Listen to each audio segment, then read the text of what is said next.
And we're back to learning Photoshop in a year, day 77. Let me show you how you can use gradients to blend two images. I'll import two. So simply drag and drop them here.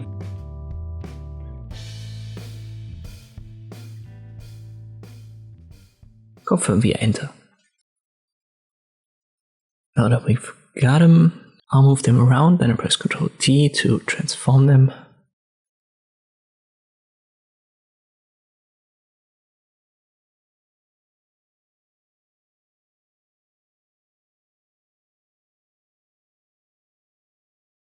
I want to have the streets on top of the face, so simply inverse the order here in the layers menu.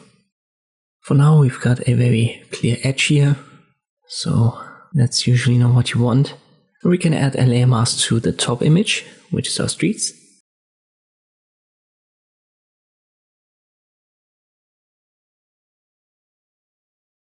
Then make sure that the layer mask is active in the layers menu, so not the image on the left. We need the small white icon right there, which is a placeholder for the layer mask. We activate the gradient tool. If you can't see that, press G. Use a linear gradient. I use the basic white to black. It's set to gradient. Now left click drag, and you can see how it works. In our case, we just have to inverse it. So white has to be on the right hand side and black on the left, because white always reveals and black conceals. And if we position that correctly, we'll get a nice transition between these two images.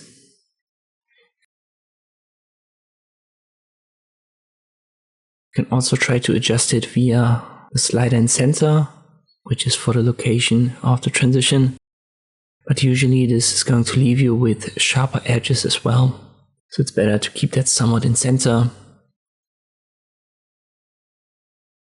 So let me readjust it. You have to have the layer mask active and the gradient to active to readjust it.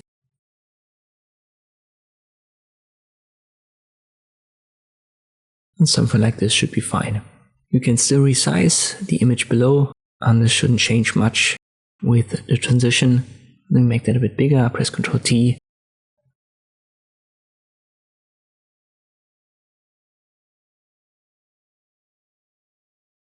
And this still looks like a good transition.